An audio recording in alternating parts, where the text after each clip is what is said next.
नमस्कार, स्वागत है आपका। आप देख रहे हैं प्राइम टीवी। मैं हूं आपके साथ अदिति मिश्रा। रुक करेंगे खबरों की तरफ। अमेरिका के डेडलाइन से 24 घंटे पहले ही अमेरिकी सेना ने अफगानिस्तान छोड़ दिया।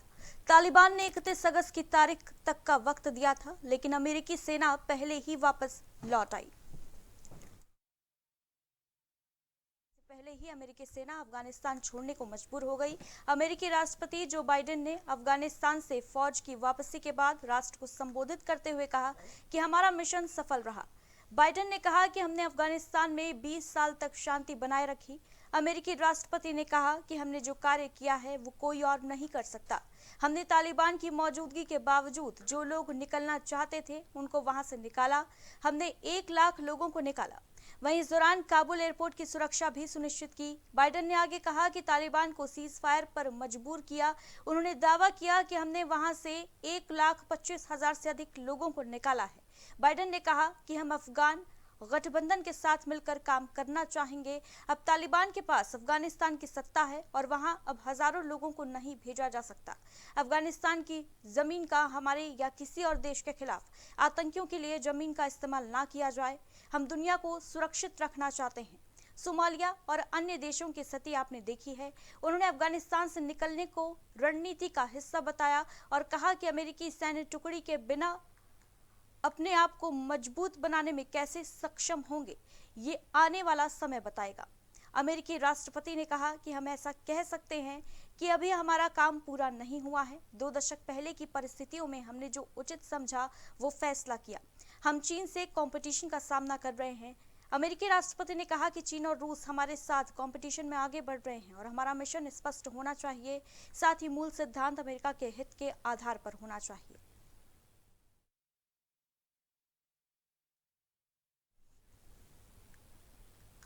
वहीं रक्षा मंत्री राजनाथ सिंह कल लखनऊ में 1,710 करोड़ रुपए की 180 विकास परियोजनाओं के लोकार्पण और शिलान्यास कार्यक्रम में शिरकत करने पहुंचे। इस दौरान कार्यक्रम में अपने संबोधन के दौरान रक्षा मंत्री ने होर्डिंग्स पर पूर्व प्रधानमंत्री अटल बिहारी वाजपेयी की फोटो न होने पर बड़ा सवाल खड़ा किया। रक्षा मंत्री ने कहा कि लखनऊ में हम सबके चित्र हों या ना हो, लेकिन इसमें अटल बिहारी वाजपेयी का चित्र हम सबके ऊपर जरूर हो। सभा स्थल के बैक ड्रॉप से पूर्व पीएम के चित्र नदारद होने पर हैरानी जताते हुए कहा कि ऐसा नहीं होना चाहिए था। बिना अटल बिहारी वाजपेयी के हम लखनऊ की कल्पना नहीं कर सकते। आगे रक्षा मंत्री ने कहा कि सीएम योगी आदित्यनाथ ने विकास का चक्का जितनी तेजी से आगे बढ़ाने का काम किया है, उसकी जितनी सराहना की जाए कम है। ये सब देखते हुए भी विरोधियों के मुंह से आवाज नहीं निकलेगी। उन्होंने कहा कि पिछले 20 सालों में लखनऊ नगर की आबादी 1 लाख और वाहनों की संख्या लगभग 80,000 प्रतिवर्ष की दर से बढ़ रही है। आबादी लगभग 45 लाख हो गई है, वहीं वाहनों की संख्या 26 लाख के ऊपर है। लखनऊ के चारों तरफ 104 किलोमीटर की 8 लेन की रिंग रोड का निर्माण तेजी से हो रहा है।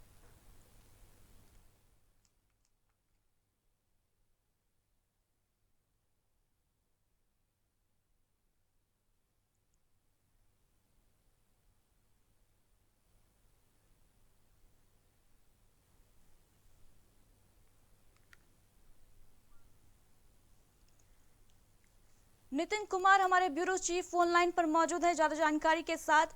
नितिन जी, कल राजनाथ सिंह ने बड़ी सौगात दी है। राजधानी लखनऊ को 180 विकास परियोजनाओं का लोकार्पण शिलान्यास किया है।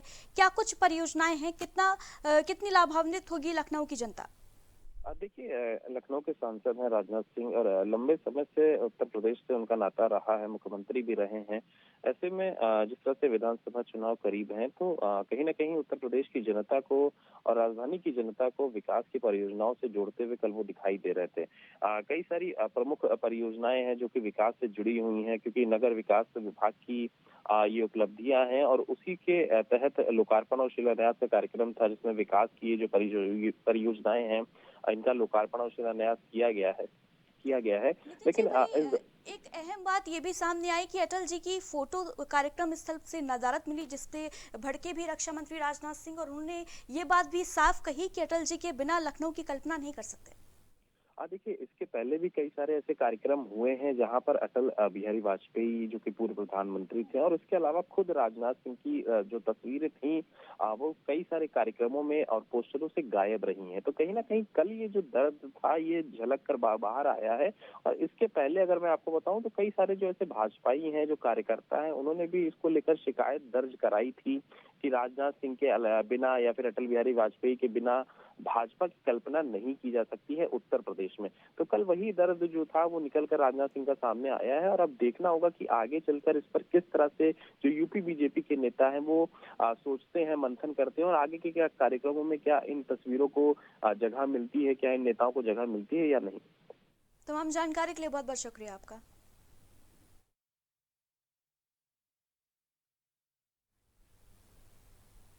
वहीं कोरोना की तीसरी लहर के खतरे के बीच टीकाकरण के मोर्चे से एक अच्छी खबर सामने आ रही है। दरअसल भारत में कोरोना वैक्सीनेशन को लेकर नया रिकॉर्ड कायम हुआ है।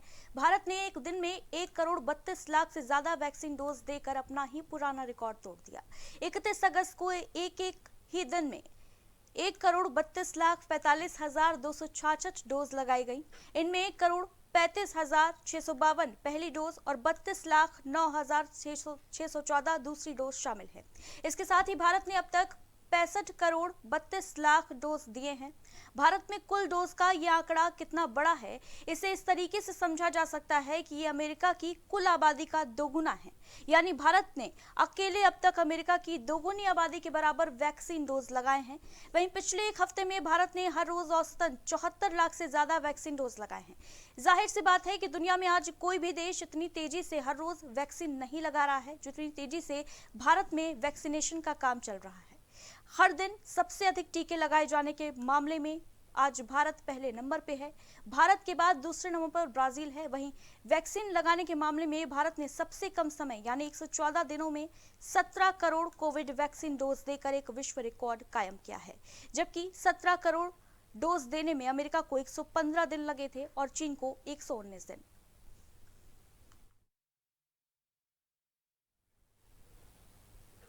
कोरोना वायरस की महामारी के कारण करीब 2 साल से बच्चों की पढ़ाई प्रभावित हुई है। अधिकतर राज्यों में स्कूल कॉलेज बंद थे। कोरोना के मामलों में आई कमी के बाद अब देश में फिर से स्कूल खुलने का सिलसिला शुरू हो गया है। 1 सितंबर यानी आज से कई राज्यों में बंद चल रहे स्कूल कॉलेज खुलने जा रहे हैं। उत्तर प्रदेश, दिल्ली, मध्य प्रदेश, कर्नाटक और राजस्थान जैसे राज्यों में सख्त प्रोटोकॉल के साथ स्कूल खुलेंगे। वहीं यूपी में आज से 1 से 5वीं कक्षा तक के स्कूल खुलेंगे। बेसिक शिक्षा परिषद ने निगरानी के लिए टीमें बनाई हैं जो कोरोना से संबंधित गाइडलाइंस के अनुपालन की निगरानी करेंगी। स्कूल सुबह 8 बजे से खुलेंगे और 2 कक्षाओं का संचालन 2 पाली में होगा। ऑफलाइन के साथ ही साथ ऑनलाइन कक्षा का भी विकल्प रहेगा। उत्तर प्रदेश के साथ ही दिल्ली और मध्य प्रदेश में भी आज से 12वीं तक के स्कूल खुलेंगे। दिल्ली में आज से 9वीं से 12वीं तक के स्कूल खुलेंगे, तो वहीं मध्य प्रदेश में 6 से 12वीं तक के बच्चे आज से स्कूल जाएंगे। राजस्थान में भी करीब 6 महीने बाद आज से स्कूल खुलने जा रहे हैं। कर्नाटक सरकार ने भी 1 सितंबर से स्कूल खोलने की इजाजत दे दी है। वहीं राजस्थान में सुबह 7:30 बजे से 9वीं और 11वीं कक्षा के छात्र स्कूल जाएंगे, तो वहीं 10वीं और 12वीं के छात्र 8 बजे से और 8वीं और इससे नीचे कक्षा के छात्रों के लिए स्कूल खोलने के संबंध में सरकार ने फिलहाल कोई फैसला नहीं किया है। इन राज्यों की सरकार ने स्कूल खोलने की छूट तो दी है, साथ ही साथ गाइडलाइंस भी का पालन करना भी अनिवार्य होगा। सोशल डिस्टेंसिंग के साथ ही मास्क और सैनिटाइजेशन पर भी जोर दिया गया है। राजस्थान सरकार की ओर से जारी गाइडलाइन के मुताबिक 60% बच्चे ही स्कूल जा सकेंगे, 40% बच्चों की पढ़ाई ऑनलाइन होगी। तो आज से उत्तर प्रदेश में स्कूल कॉलेज खुलने जा रहे हैं। अजहर हमारे सहयोगी फोन लाइन पर मौजूद हैं। अजहर, काफी लंबे वक्त के बाद, लगभग 2 साल के अंतराल के बाद एक बार फिर से आज स्कूल खुलने जा रहे हैं। छात्रों में अगर बात की जाए तो किस तरीके का उत्साह देखने को मिल रहा है, किस तरीके से स्कूल्स में कोविड प्रोटोकॉल का पालन कराया जा रहा है?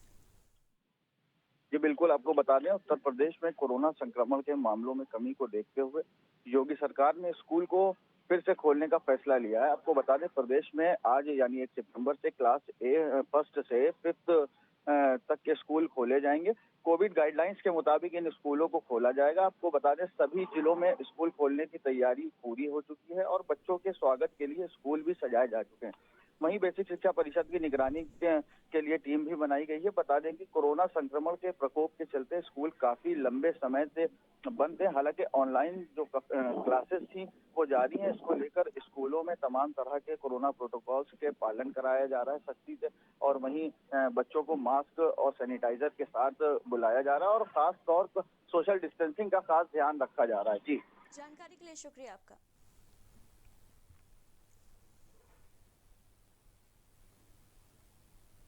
आज से साल 2021 का नवा महीना शुरू हो गया है। 1 सितंबर यानी आज से कुछ बदलाव और नए नियम लागू होने जा रहे हैं। ये बदलाव जीएसटी रिटर्न, पीएफ के आधार लिंकिंग, राजधानी ट्रेन और बैंक लेन देन से जुड़े हैं। ये सभी नियम आम आदमी के रोजमर्रा के जीवन से जुड़े हुए हैं। ऐसे में आपको 1 सितंबर से बदलने वाले इन नियमों के बारे में जान लेना चाहिए। जीएसटी कलेक्शन में गिरावट को देखते हुए सरकार ने देर से टैक्स जमा करने वालों पर नकेल कसने की तैयारी शुरू कर ली है। सरकार ने कहा है कि जीएसटी पेमेंट में देरी की स्थिति में 1 सितंबर से नेट टैक्स पर ब्याज लगेगा। वस्तु और सेवा कर जीएसटी के भुगतान में देरी की स्थिति में 1 सितंबर से कुल कर देनदारी पर ब्याज लगेगा। इस साल की शुरुआत में उद्योग ने जीएसटी भुगतान में देरी पर लगभग 46,000 करोड़ रुपए के बकाया ब्याज की वसूली के निर्देश पर चिंता जताई थी। बताते चलें कि 19 सितंबर को जीएसटी दरों में संशोधन और अन्य मुद्दों पर काउंसलिंग की बैठक होगी। इस बैठक में कंपनसेशन सेस और कंपनसेशन पेमेंट में आई कमी पर विचार हो सकता है।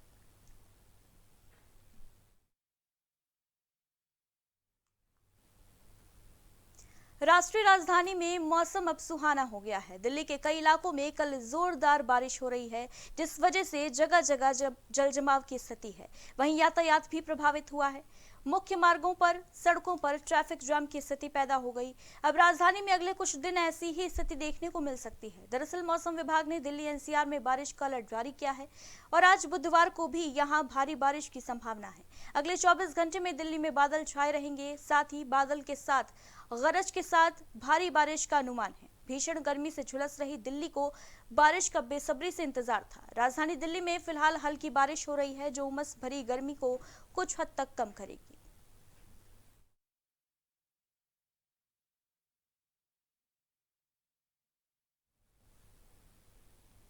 उत्तर प्रदेश इस वक्त डेंगू की मार झेल रहा है, लेकिन हैरानी की बात यह है कि तेजी से फैल रहे बुखार की चपेट में कई जिले आ चुके हैं।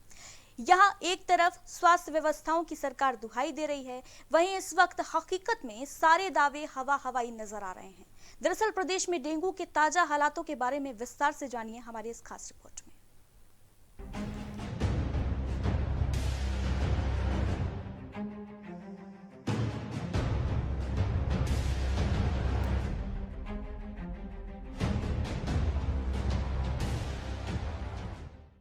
कोरोना की तीसरी संभावित लहर की आशंका के बीच पश्चिम उत्तर प्रदेश में वायरल फीवर और डेंगू कहर बरपा रहा है। जहां एक तरफ कोरोना ने लोगों की हालत पस्त कर दी थी, वहीं अब वायरल और डेंगू के डंक से उत्तर प्रदेश में मौत का आतंक देखने को मिल रहा है।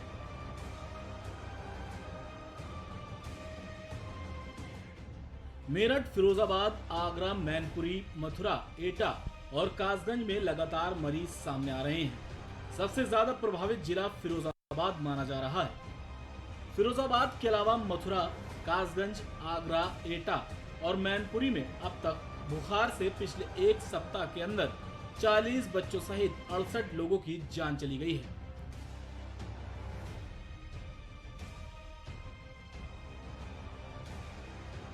सबसे ज्यादा 40 लोगों की मौत फिरोजाबाद में हुई है, जिसमें हैरत की बात है कि मरने वालों में 32 बच्चे शामिल हैं। इन सभी मामलों में तेज बुखार के साथ प्लेटलेट्स की संख्या में अचानक गिरावट के लक्षण देखे जा रहे हैं। कुल मिलाकर के जो घर में या अन्य क्षेत्रों में मौतें हुई हैं वो लगभग 32 बच्चों की और 7 एडल्ट की मौत होने का पूरा वो है। यहाँ पर मैंने उत्तर प्रदेश शासन से मेडिकल एजुकेशन की भी और सर्विलांस की भी टीम को यहाँ पर भेज करके हम इसकी जांच करा रहे हैं कि मामला संदिग्ध डेंगू से सब जुड़े हुए हैं या और भी कोई मामला है। फिरोजाबाद की मुख्य चिकित्सा अधिकारी के मुताबिक 12 बच्चे पिछले 24 घंटों में वायरल बुखार से मर गए हैं। इस वायरल और मरने वाले लोगों के सटीक कारणों का अध्ययन किया जा रहा है। उन्होंने बताया कि जो भी लोग एडमिट हो रहे हैं वे कोरोना पॉजिटिव नहीं है।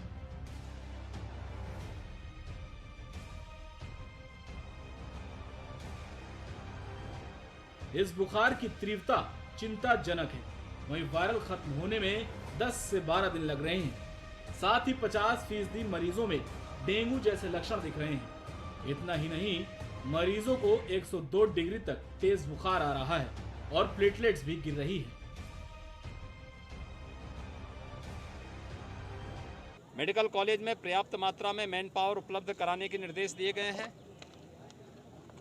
हर एक व्यक्ति को बेहतर सर्विलांस के माध्यम से उपचार की सुविधा उपलब्ध करवाने के लिए यहाँ पर निर्देश दिए गए हैं और हर पेशेंट को प्राइवेट क्लिनिक या हॉस्पिटल में ले जाने की बजाय मेडिकल कॉलेज में ही सरकारी एम्बुलेंस के माध्यम से वहाँ तक पहुँचाया जा सके, इसके बारे में स्वास्थ्य विभाग को निर्देश दिए गए हैं। बढ़ते मामलों के बीच लोगों से सतर्क रहने को कहा गया है। सीएमओ का कहना है कि सर्वाधिक मौतें बच्चों की हुई हैं। उन्हें बुखार की वजह से डिहाइड्रेशन हो रहा है और मौत हो जा रही है। प्लेटलेट्स भी तेजी से गिर रही है। इतना ही नहीं, कुछ मरीजों को प्लेटलेट्स भी चढ़ाए गए हैं, लेकिन उनका काउंट नहीं बढ़ा।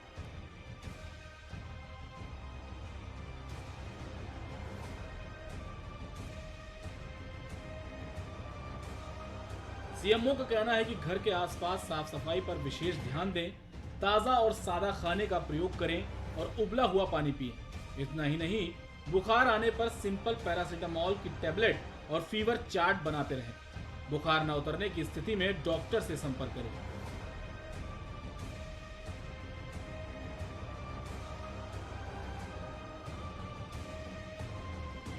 बढ़ते मामलों के बीच राज्य सरकार भी एक्शन मोड में आ चुकी है। मुख्यमंत्री योगी आदित्यनाथ ने फिरोजाबाद में हुई मौतों का संज्ञान लेते हुए सोमवार को जिले का दौरा किया। साथ ही स्वास्थ्य अधिकारियों संग बीमारी को फैलने से रोकने के उपायों पर चर्चा की। इतना ही नहीं, डॉक्टरों के एक पैनल को फिरोजाबाद भेजने का भी निर्देश दिया है। किन कारणों से इस प्रकार की स्थिति पैदा हुई है, इसके बारे में भी मैंने पूरी रिपोर्ट तलब की है और प्रत्येक बच्चे को, प्रत्येक नागरिक को स्वास्थ्य की बेहतर सुविधा उपलब्ध करवाना, किन कारणों से इस प्रकार की परिस्थिति हुई है, इसी को देखने के लिए मैं आज स्वयं पहले मेडिकल कॉलेज का निरीक्षण किया हूँ, वहाँ बैठक भी लिया हूँ। अभी मैं इस मोहल्ले का भी निरीक्षण करके लोगों से मिल कर के आया हूँ। संक्रमण में सबसे ज्यादा प्रभावित फिरोजाबाद माना जा रहा है। ऐसे में मेडिकल टीम गांव-गांव जाकर जांच और दवाएं वितरित करने में लगी हुई हैं। ऐसे में देखना अहम होगा कि कोरोना काल में बेहतरीन कार्यशैली के लिए तारीफ बटोर चुकी योगी सरकार अब डेंगू की रोकथाम किस प्रकार से कर पाती है। Desk report, prime TV.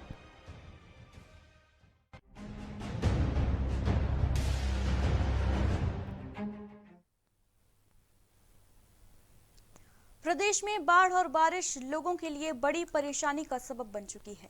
कई इलाकों में बाढ़ से हाहाकार मचा हुआ है। बाढ़ के संकट में फंसे ग्रामीणों की सुध लेने वाला कोई भी नहीं। खाने पीने के लिए कुछ लोग तो अपने ही साधनों पर निर्भर हैं। कई गांव पानी पानी हो चुके हैं। रिपोर्ट देखिए।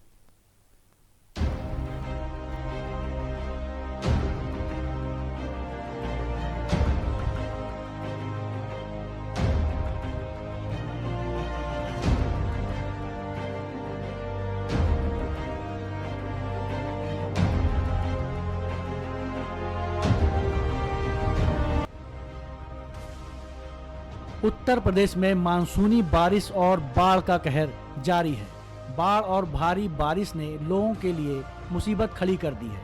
प्रदेश के कई इलाकों में बाढ़ से हाहाकार मचा हुआ है। लोगों को इस समस्या से लड़ने के लिए काफी परेशानी से जूझना पड़ रहा है।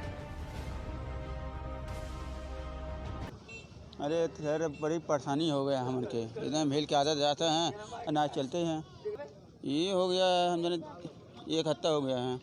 स्थिति है बाकी एकदम गांव डूबल बा तो का करल जाए, कोने रास्ते जाए जा रास्ता नहीं है जाए के। अरे डर तो बहुत लग रहा है बाकी का करल जाए, कैसे जाना पड़ेगा घरे। अरे पीछे सब पानी भरल बा। कई गांव बाढ़ की चपेट में हैं। गोरखपुर सहित कई इलाकों में भारी तबाही मची हुई है। बाढ़ से 171 गांव और 1.78 लाख की आबादी प्रभावित हुई है। तो वहीं राप्ती, घाघरा सहित रोहिन नदी अपना रौद्र रूप दिखा रही है। यही वजह है कि नदियों का जल स्तर बढ़ने से लोगों की दुश्वारियां भी बढ़ गई हैं। सभी नदियां खतरे के निशान से ऊपर बहने के साथ चढ़ाव पर बनी हुई हैं। यही वजह है कि प्रभावित गांव के लोगों को काफी कठिनाइयों का सामना करना पड़ रहा है।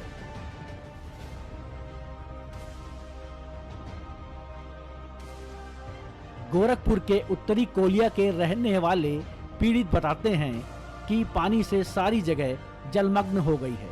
आलम यह है कि लोगों को बांधों पर शरण लेनी पड़ रही है। ऐसे में बहुत से लोगों ने घर की पहली मंजिल में शरण ली है।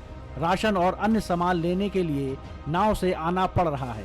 2 गांव में राशन का वितरण हुआ है, जिसमें सरकार की ओर से नाव मिली है।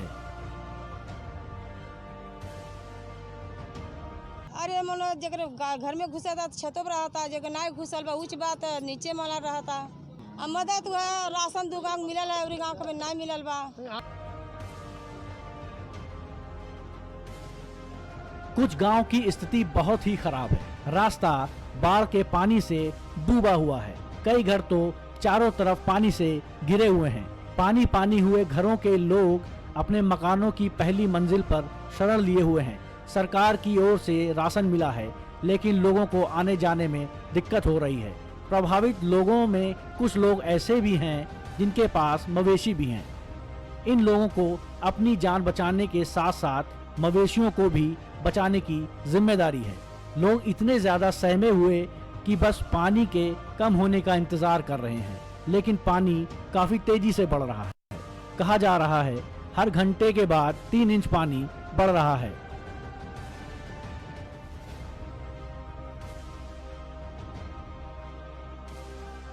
बैगबरवा और सुतवरिया गांव की स्थिति अभी सबसे ज्यादा खराब है। गांव में सड़कों पर पानी लबालब भरा हुआ है। शौचालय जाने और पीने के पानी की व्यवस्था बिल्कुल खराब है।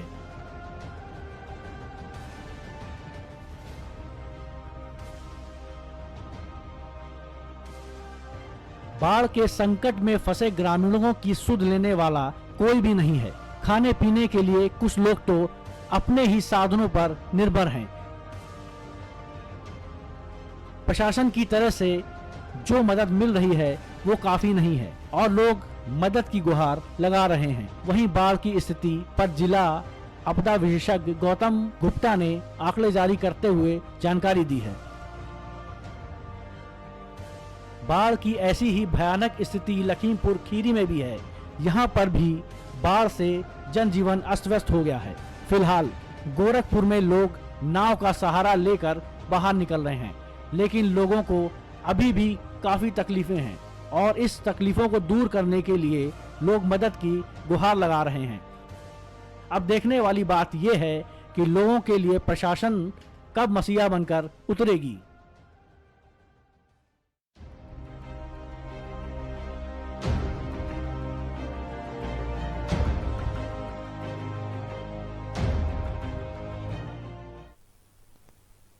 और इन्हीं खबरों के साथ बुलेटिन में बस इतना ही। बाकी बड़ी खबरों के लिए आप बने रहिए प्राइम टीवी के साथ। नमस्कार।